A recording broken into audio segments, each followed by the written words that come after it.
ஒரு முக்கியமான ஒரு அறிவிப்பு என்ன அப்படின்னா, நம்ம கடந்த வருஷம் அல்ஹுதா ஃபவுண்டேஷன் ட்ரஸ்ட் அப்படிங்கிற ஒரு ட்ரஸ்ட் வந்து நம்ம ஏற்படுத்துறோம். அந்த ட்ரஸ்டின் வழியாக அல்லாஹ்வுடைய தீனுக்கு தக்வியத் ஏற்படுத்தக்கூடிய செயல்கள், அது வந்து சில தாவா சென்டர்கள் உருவாக்குறதா இருக்கட்டும், சில தாய்க்களை உருவாக்குறதா இருக்கட்டும், சில புத்தகங்களை மொழிபெயர்க்கிறதா இருக்கட்டும், சிலருக்கு என்னென்ன ஃபெசிலிட்டி செஞ்சு கொடுத்தா அல்லாஹ்வுடைய தீனுக்கு பலம் ஏற்படுத்துமோ அதற்கான வகையில் நம்ம செலவு பண்ணக்கூடிய ஒரு வேலையை வந்து நம்ம செஞ்சுட்டு இருக்கோம். இது வந்து ஜகாத்துடைய அமௌண்ட்டும் நீங்க கொடுக்கலாம்.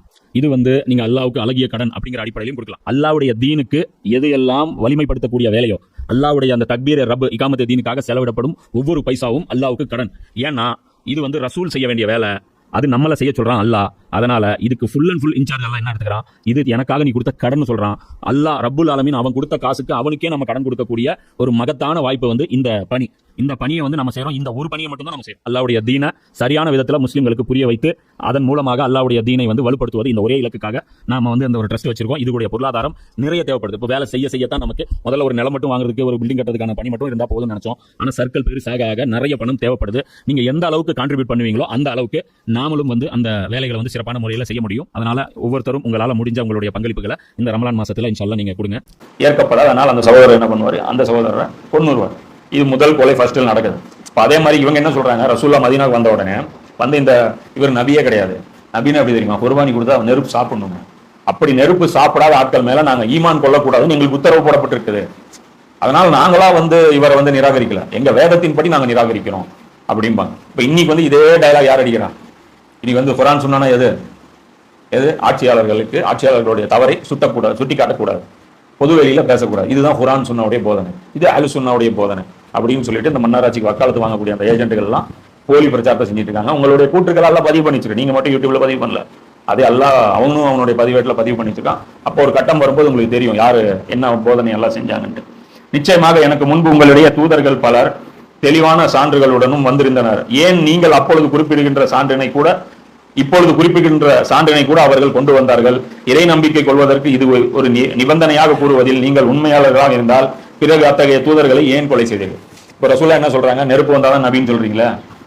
நீங்க உயிரோடு இருக்கும், அதாவது இதுக்கு முன்னாடி ஈசா நபிக்கு முன்னாடி எல்லா பனி இஸ்ராயேல் தூதர்களுக்கும் இந்த நெருப்பு அடையாளமா வந்துட்டு தானே இருந்துச்சு.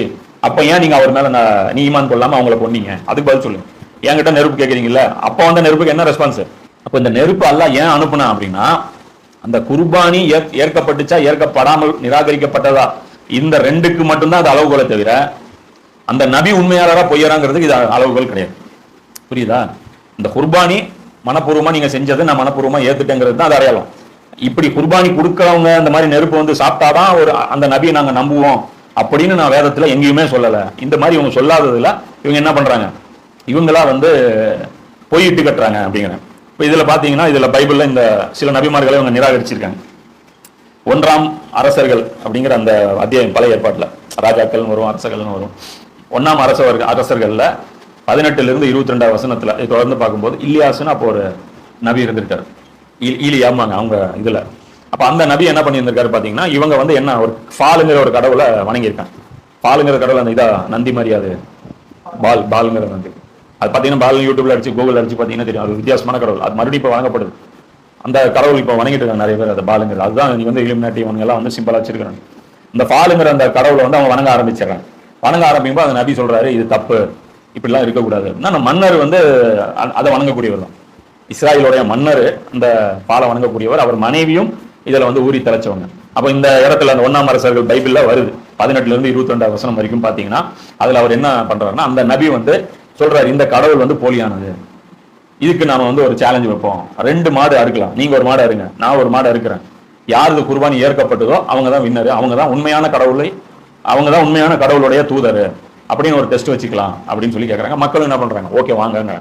அப்போ ஒரு மாடு அறுத்தா முதல்ல அவங்க சொல்றாங்க, நீங்க தானே மெஜாரிட்டி, டாஸ்க் போடல, நீங்க தானே மெஜாரிட்டி, ஃபர்ஸ்ட் நீங்க பண்ணுங்க, ஃபர்ஸ்ட் நீங்க பண்ணி காட்டுங்க அப்படிங்கிற. அவங்க முதல்ல என்ன பண்றாங்க, விறகு எடுத்துட்டு போறாங்க. அப்ப ஒரு கண்டிஷன் போறாங்க, விறகு நீங்க பத்த வைக்கக்கூடாது, நீங்க வந்து பத்த வச்சு விட்டீங்கன்னா அதுக்கப்புறம் வந்து வானத்துல இருந்து கரிச்சது அப்படிலாம் சொல்லக்கூடாது. விறகு நீங்க பத்த வைக்க கூடாது, வெறும் விறகு தான் வைக்கணும், நானும் வெறும் விறகு தான் வைப்பேன், நானும் பத்த வைக்க மாட்டேன் அப்படிங்கிறேன். சரின்னு சொல்லிட்டு இவர் என்ன பண்றாரு, இவர் கொண்டாந்து அவங்க முதல்ல போடுறேன், அறுத்து துண்டு துண்டா போட்டு, ஃபால் நீ இதை எடுத்துக்கோங்கிறாங்க. கத்திட்டே இருக்காங்க. காலையில ஆரம்பிச்சு மத்தியானம் ஆயிடுச்சு, சாயந்தரம் வரைக்கும் அதை கத்திட்டே இருக்காங்க. அப்போ இவர் வந்து இலியாஸ் நபி என்ன சொல்றாங்க, சத்தமா கத்துங்க, ஒரு வேலை அது தூங்கிட்டு இருக்கும், ஒரு வேலை அது எங்கேயாவது வெளியே பாத்ரூம் போயிருக்கும், ஒரு வேலை வந்து அது வேற வேலையாவது எங்கேயாவது வெளியூர் போயிருக்கும், நல்லா சவுண்ட் விடுங்க. இவங்க கத்தி கத்தி கத்தி கத்தி அதுவும் நெஞ்சா அடிச்சுக்கிறாங்க. கடவுளே வா கடவுளே வா அப்படின்ற ரத்தம் வந்துருது. அந்த கத்தி அடிச்சு ரத்தம் இவ்வளவு ஆகி போச்சு, ஒண்ணுமே நடக்கல, நைட் ஆயிடுது.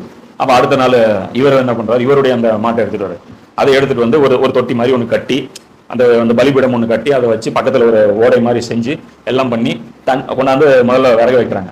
விறகு வச்சு கறியும் வச்சிடறாங்க. வச்சதுக்கப்புறம் சொல்றாரு, தண்ணி ஊத்துங்க. எதுல? இந்த விறகுல தண்ணி ஊத்துங்க அப்படிங்கிறாங்க. கொண்டாந்து ஒரு வாட்டி ஊத்துறாங்க, இன்னொரு வாட்டி ஊத்துங்க, இன்னொரு வாட்டியும் ஊத்துறாங்க, இன்னொரு வாட்டியும் ஊதுங்க, இன்னொரு வாட்டியும் தண்ணியில நனைஞ்சிட்டு இருக்கு அது ஃபுல்லா விறகு. அவரு காஞ்ச விறகு அவங்க வச்சாங்க. இவர் என்ன பண்றாரு, நனைஞ்ச விறகு வச்சாரு. நனைஞ்சது மட்டும் இல்ல, தேங்கி இருக்கு அந்த தண்ணி. அது வந்து பெரிய ஒரு ஓடை மாதிரியும் தேங்கி இருக்கு. இப்ப வந்து அவர் சொல்றாரு, யா அல்லாஹ், நீதான் உண்மையான கடவுளுங்கிறது இந்த மக்கள் காட்டு அப்படின்னு. வானத்துல இருந்து ஒரு நெருப்பு வருது, அப்படியே வந்து அது எல்லாத்தையும் எரிச்சிருது. அந்த தண்ணியவே ட்ரை பண்ணிடுது. அங்க இருந்த அந்த தண்ணியை வந்து ட்ரை பண்ணி விட்டுருது. அதுக்கப்புறம் என்ன பண்ணாங்க, உடனே வந்து ஈமான் கொண்டாங்க மக்கள். அப்புறம் என்ன நடந்துருச்சு, அந்த ராஜாவுடைய பொண்டாட்டி இவங்களை வந்து இவர் வந்து ஃபாலை வந்து இழிவுபடுத்திட்டாரு, அதனால இவர் கொன்றுங்க அப்படின்னு சொல்லி ராஜாவுடைய மனைவி சொல்றாங்க. இவர் என்ன பண்றாரு, அங்க இருந்து தப்பிச்சு இதுக்கு போயிட்டாரு, பாலைவன பகுதியில் போய் அங்க போய் நான் அடைக்கலம் போய்க்கிறேன் அப்படின்னு போறேன். அப்ப இவங்களுடைய அந்த இது பாதி எப்படி இருக்கு சொல்றது, இவங்க வந்து நெருப்பு வந்தா தான் நபியை ஏற்பான்ட்டு. அப்ப நெருப்பு வந்த நபியை ஏன்டா அங்க போட்டு துரத்துனீங்க அல்ல கேட்கறேன்.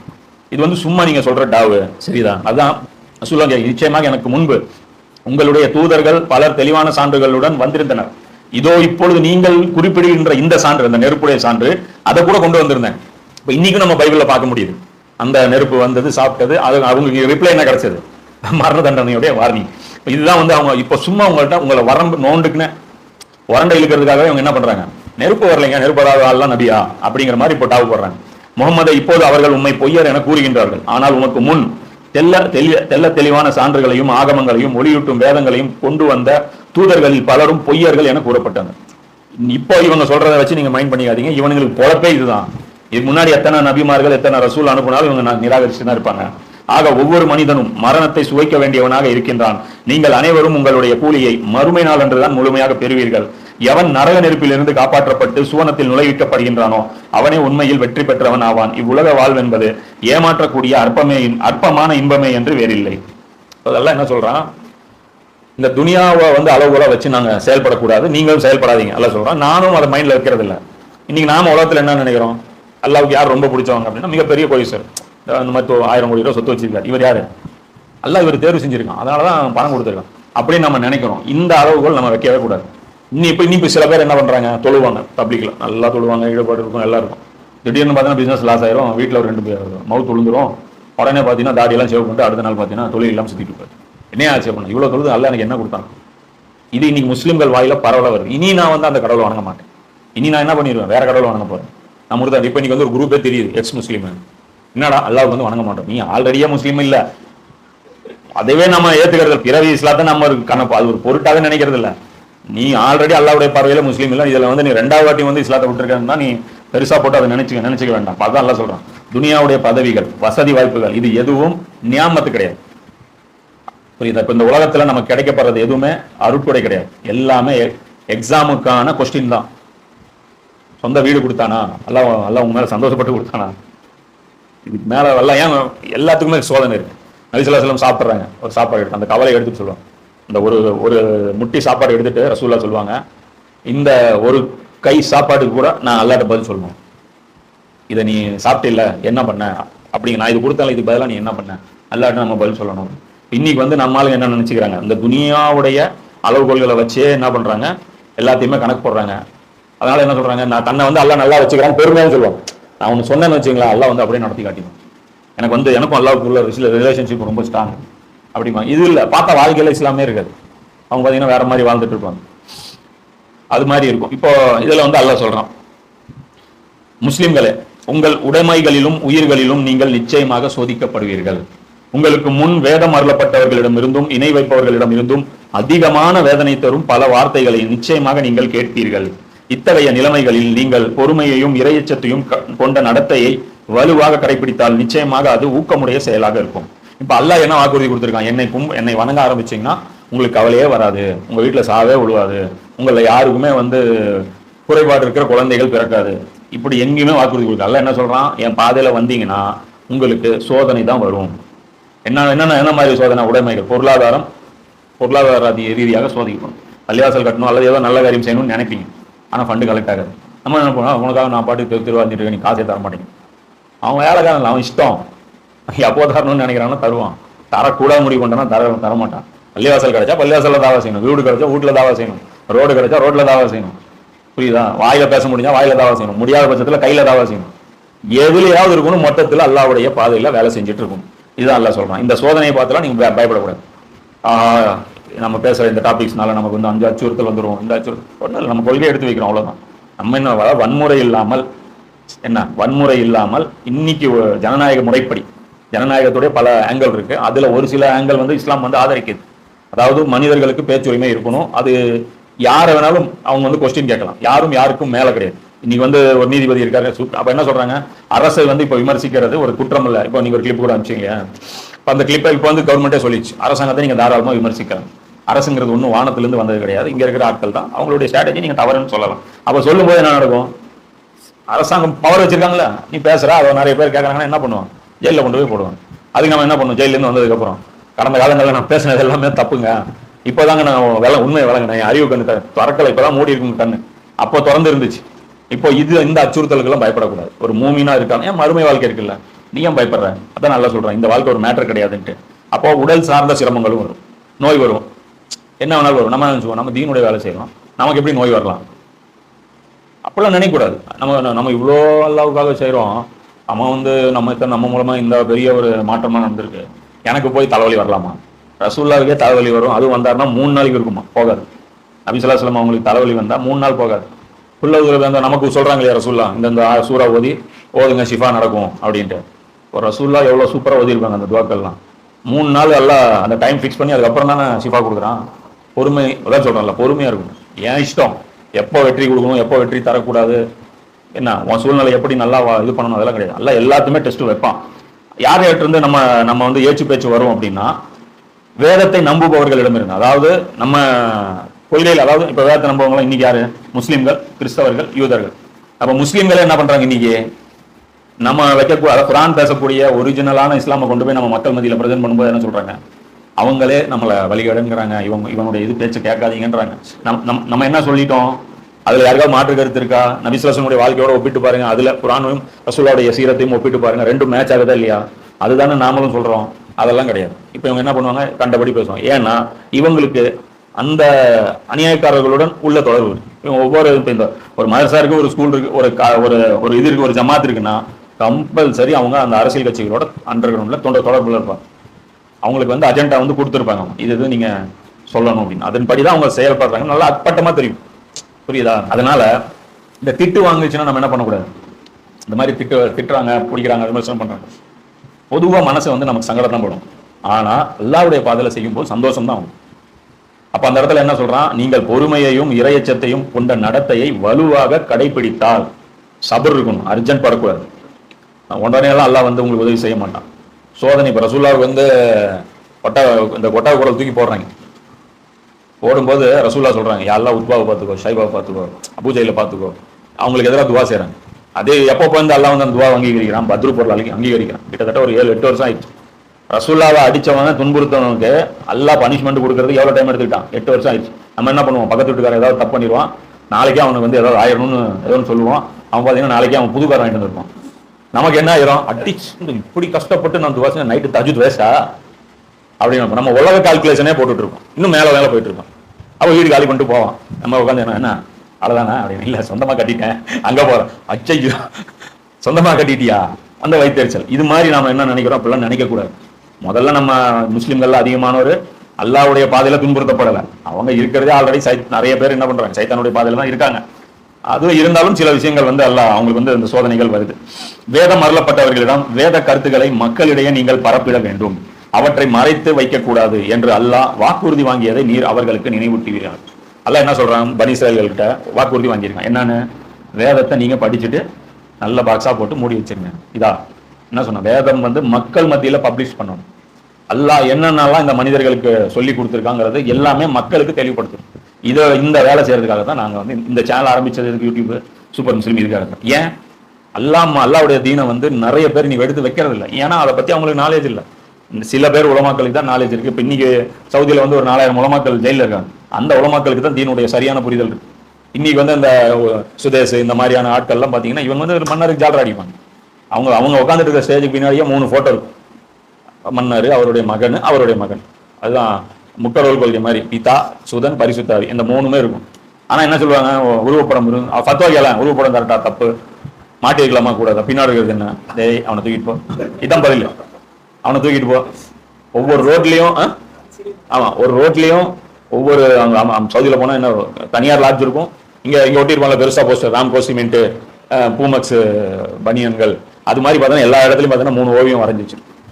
அப்பா, பையன், அவரோட பையன், இதை வச்சிருப்பாங்க. இதெல்லாம் வந்து இது வந்து சரியான இது கிடையாது.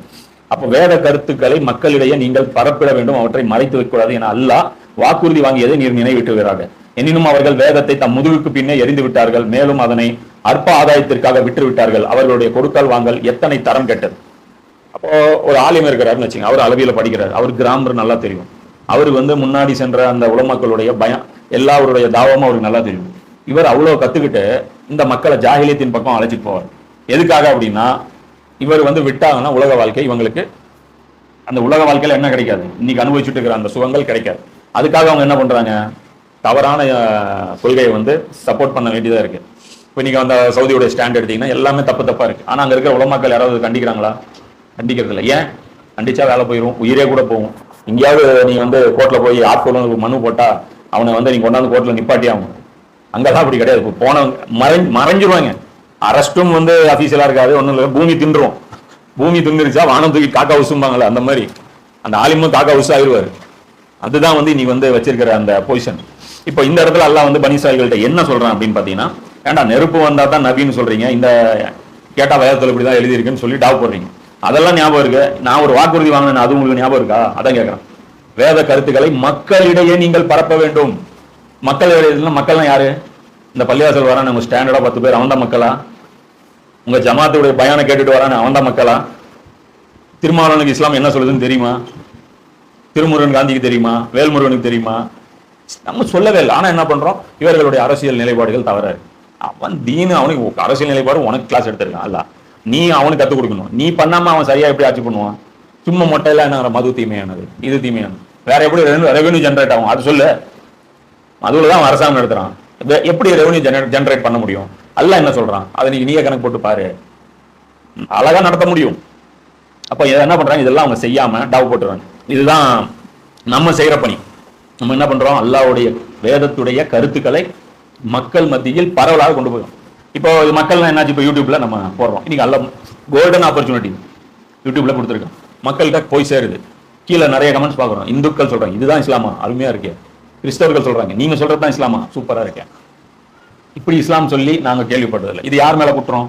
இந்த உலமக்கள் மேல தானே குற்றம். 17 வருஷம் படிச்சாங்க, அதை பண்ணாங்க, இதை பண்ணாங்க. இஸ்லாத்துடைய மெயின் தீமே என்ன பண்றாங்க, போட்டோ விட்டுட்டாங்க. இப்ப இந்த இடத்துல அவங்க வாங்கின அந்த வாக்குறுதி பாத்தீங்கன்னா, இணைச்சட்டம்ங்கிற அந்த புக்கு, பைபிள்ல வந்து தௌராத்துல ஃபர்ஸ்ட் 5 புக் இருக்கும். அதுல வந்து உபாகமம்னு ஒரு பகுதி இருக்கு. அதுல மூசா அலைஹிஸ்ஸலாம் அவர்களுடைய உபதேசம் இருக்கு. 4வது, 5வது, 6வது, 22 இந்த அதிகாரங்கள்லாம், இந்த சாப்டர்லாம் படிச்சீங்கன்னா அதுல மூசா நபி நிறைய உபதேசங்கள் செய்யறாங்க. அப்ப அதுல என்னென்ன சொல்றாங்க அப்படின்னா, நான் உங்களுக்கு கட்டளையிட்டு சொல்பவற்றோடு எதையும் சேர்க்க வேண்டாம், அதிலிருந்து எதையும் நீக்க வேண்டாம். வேதத்துல உள்ளேயும் எதுவும் வரக்கூடாது, எதுவும் வெளியே போகக்கூடாது. உங்களுக்கு கற்றுக் கொடுக்குமாறும் நீங்கள் உடமையாக்கி கொள்ள போகும் நாட்டில் கடைபிடிக்குமாறும் உங்கள் கடவுளாகிய ஆண்டவர் கட்டளையிட்ட கட்டளைகளும் முறைமைகளும் இவைகளே. அல்லாஹ் வந்து என்ன சொல்லியிருக்காங்க அப்படிங்கிறாரு, நீங்க ஒரு ஊருக்கு இப்ப போக போறீங்க, ஜெருசலம்ங்கிற ஒரு ஊருக்கு. ஏன்னா அந்த நேரத்துல இவர் நபி, அதாவது மூசா நபி ஜெருசலம் ஜெயிக்கணும்னு போகும்போது நீயும் அல்லாஹ் போய் சண்டை போடுன்னு சொல்லிட்டு இந்த உம்மத் உட்காந்துருச்சு. அப்ப அதுக்கு அல்லாஹ் என்ன பண்ணிட்டான், 40 வருஷம் நீங்க இங்கே இருங்க, ரோட்லயே கடங்கன்ட்டான். மூசா நபி என்னன்றாரு, சரி நான் இனிமே உங்களுக்கு 40 வருஷம் டைம் வேஸ்ட் பண்ண விரும்பல, எனக்கு வந்து மவுத்து கொடுத்துட்டு நான் போறேன் அப்படிங்கிற மாதிரி அவங்க கிளம்பிட்டாங்க. இப்ப இந்த இடத்துல அட்வைஸ் மட்டும் பண்ணிட்டு போறாங்க. என்ன சொல்றாங்க அப்படின்னா, உங்களுக்கு நான் என்னத்தை கத்துக் கொடுத்தேனோ அது அந்த நாட்டுல போய் நீங்க வந்து இது பண்ணுங்க. அதை வந்து அந்த முறைமைகளை நீங்களும் உங்கள் பிள்ளைகளும் பிள்ளைகளின் பிள்ளைகளும் உங்கள் கடவுளாகிய ஆண்டவருக்கு அஞ்சி நான் உங்களுக்கு கட்டளையிட்ட எல்லா நியமனங்களையும் உங்கள் வாழ்நாள் எல்லாம் கடைபிடிக்கிறான். வம்சமா நீங்க கடைபிடிச்சிட்டே வாங்க அப்படிங்கிறாங்க. அதை இன்னொரு இடத்துல சொல்லும்போது, இஸ்ரவேலே செவி கொடு, நம் கடவுளாகிய ஆண்டவர் ஒருவரே ஆண்டவர், உன் முழு உள்ளத்தோடும் முழு இதயத்தோடும் முழு ஆற்றலோடும் உன் கடவுளாகிய ஆண்டவரிடம் அன்பு கூறுவாயாக. அல்லாஹ் மட்டும்தான் வணங்கணும், அல்லாஹ் தௌஹீதுல ஸ்டெடியா இருக்கணும்னு அட்வைஸ் பண்றாங்க. இன்று நான் கட்டளையிடும் வார்த்தைகளை உன் உள்ளத்தில் இருக்கட்டும், நீ அவற்றை உன் பிள்ளைகளின் உள்ளத்திலும் பதிவுமாறு சொல், உன் வீட்டில் இருக்கும் போதும். அல்ல அவர் என்ன சொல்றாரு, நீ உன் மனசுலயும் வச்சுக்கோ, உன் குழந்தைங்களோட மனசுலயும் வச்சுக்கோ. அதற்கான ஒரு வேலை தான் இந்த சேனல், இப்போ இந்த சீரிஸ் யாகுனையா இது ஆரம்பிச்சது. நான் உங்களுக்கு சொல்லிட்டேன், இது அல்லாஹ் பதிவு பண்ணிட்டான். இனி நீங்க வாழ்க்கையில என்ன பண்ண போறீங்கிறது உங்க கையில தான் இருக்கு. இங்க இருந்து நீங்க இந்த வீட்டுல பிறந்து இவ்வளவு ஈஸியா உங்களுக்கு தீன் கொண்டு வந்து சேர்ந்ததுக்கு அப்புறம் உங்களுடைய நடவடிக்கைகள்ல மாற்றம் இருந்துச்சுன்னா உங்களுக்கு கிடைக்கிற மாதிரி சுலுக்கு வேற யாருக்குமே கிடைக்காது. அதனால உங்க அப்பா செஞ்ச நன்மை, உங்க பெரியப்பா செஞ்ச நன்மை, உங்க தாத்தா செஞ்ச நன்மையில உனக்கு காப்பாத்திறாரு. நீ என்ன பண்ண அல்ல உன்னே தான் கேட்ப. என் அமல் எனக்கு, உங்கள் அமல் உங்களுக்கு. அதுதான் அல்லாஹ் இந்த இடத்துல சொல்றான். இந்த இடத்துல மூசா நபி என்ன சொல்றான்னு பாத்தீங்கன்னா, உன் வீட்டிலும் எங்க இருக்காங்க, அதாவது நீ அவற்றை உன் பிள்ளைகளின் உள்ளத்தில் பதியுமாறு சொல். உன் வீட்டில் இருக்கும் போதும், உன் வழி பயணத்தின் போதும், நீ படுக்கும் போதும், எழும் போதும் அவற்றை பற்றியே பேசு. உன் கையிலும் அடையாளமாக அவற்றை கட்டிக்கொள். உன் கண்களுக்கிடையே அடையாளமாக அவை இருக்கட்டும். உன் வீட்டின் கதவு நிலைவுகளிலும் நுழைவாயிலும் அவற்றை எழுது. ஜெருசலத்தில் நீ நுழைந்ததும் கல்வெட்டுகளில் எழுதி வைங்க. அதாவது நீ அந்த பரவலா அந்த கருத்துக்களை மக்கள்கிட்ட சொல்லு, உன் குழந்தைங்கிட்ட சொல்லு. நீ வழி பயணத்துல டிரான்ஸ்போர்ட்ல போனியா, பக்கத்துல ஒருத்தன் உட்காந்துட்டு இருக்கானா அவன்கிட்ட சொல்லு. நீ படுத்து தூங்குறியா, தூங்கும்போது பக்கத்துல உன் ஃப்ரெண்ட் இருக்கானா அவன்கிட்ட சொல்லு. எந்திரிச்சியா, எந்திரிக்கும் போது சொல்லு. என்ன அந்த வேதத்துடைய கருத்துக்களை மக்கள்கிட்ட சொல்லிட்டே இரு. அந்த ஊருக்கு போறியா, அந்த ஊர்ல கல்வெட்டுல கல்லுல பதிச்சு வச்சிரு. ஏன் இறைவன் இப்படிலாம் பண்ண அப்படின்னு சொல்லிட்டு எழுது. வீட்டுக்கு வெளியே, அதான் சொல்ற, வீட்டுக்கு வெளியில உன் வீட்டின் கதவு நிலைகளிலும் நுழைவாயிலும் அவற்றை எழுது. வீட்டுக்கு வெளியே வேதத்துடைய வசனத்தை எழுது. உள்ள நுழையும் போது வேதத்துடைய வசனம், எங்க பார்த்தாலும் வேதத்துடைய வசனம் இருக்கணுங்கிற மாதிரி எழுது. இறுதியில் அவர்கள் நிலை என்ன ஆயிடுச்சு அப்படின்னு பாத்தீங்கன்னா, தௌராத்துங்கிற அந்த புக்கு அவங்களுக்கு தரப்பட்டது இல்ல.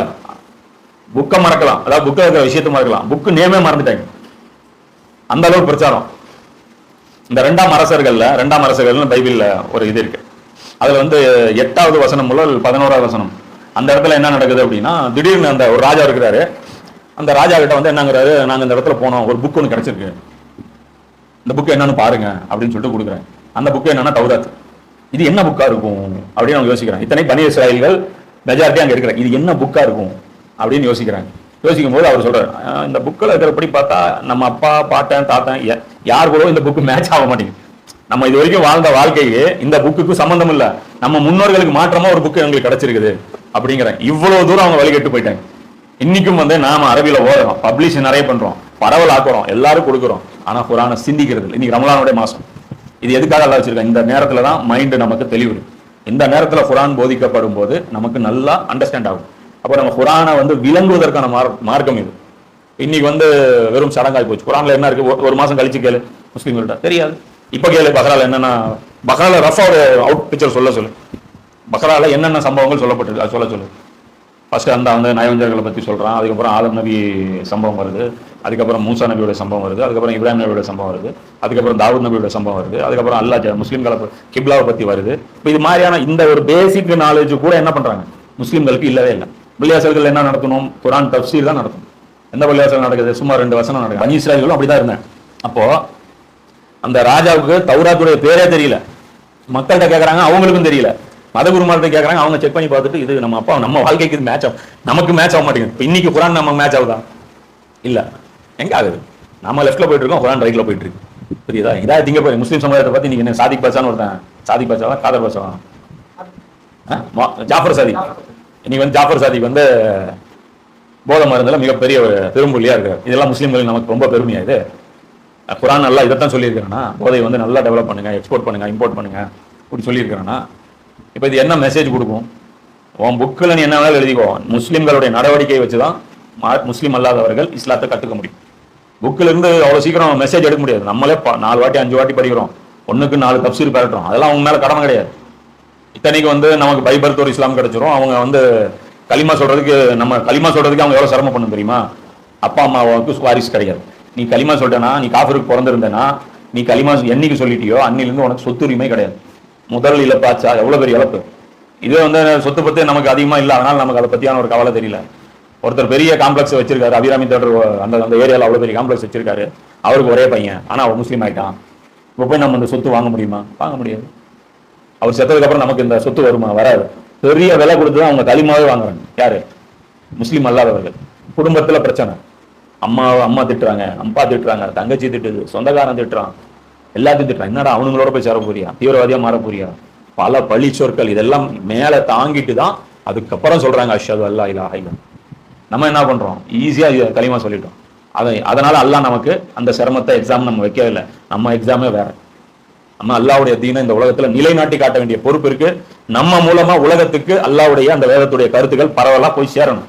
எல்லாரும் என்னங்கிறாங்க, இஸ்லாமிய அரசியல்ங்கிறீங்களா, அப்போ எந்த அவங்க நாடுகள்ல இஸ்லாமிய அரசியல் நடக்குதான்னு கேட்டா நம்ம வெக்கப்பட்டு சொல்ல வேண்டியதா இருக்கு. இல்ல, ஏன் இல்ல, அவங்களுடைய உலமாக்கள் ஆபார்களும் ரப்பானியன்களும் அவங்கள தடுக்க மாட்டேங்கிறாங்க. இதுதான் கரெக்ட், நீங்க போயிட்டு இங்க கரெக்டாக தான் போயிட்டு இருக்கு, ஒன்றும் பிரச்சனை, நாளைக்கு சம்பளம் மட்டும் ஒரு 10,000 சேர்த்து அவ்வளோ, இப்போ என் குழந்தைக்கு ஸ்கூல் ஃபீஸ் இருக்கு, அவ்வளோதான். இவங்களுடைய இஸ்லாம் இப்படி. அப்போ அல்லாஹ் அவங்களை சொல்றான், தாம் செய்கின்ற இழி செயல்களை குறித்து மகிழ்ந்திருப்பவர்கள், செய்யாத செயலுக்காக தாம் பாராட்டப்பட வேண்டும் என்று விரும்புகின்றவர்கள், தண்டனையிலிருந்து காப்பாற்றப்பட்டவர்கள் என்று ஒருபோதும் கருதி விட வேண்டாம். உண்மையில் அவர்களுக்கு துன்புறுத்தும் தண்டனை தான் இருக்குது.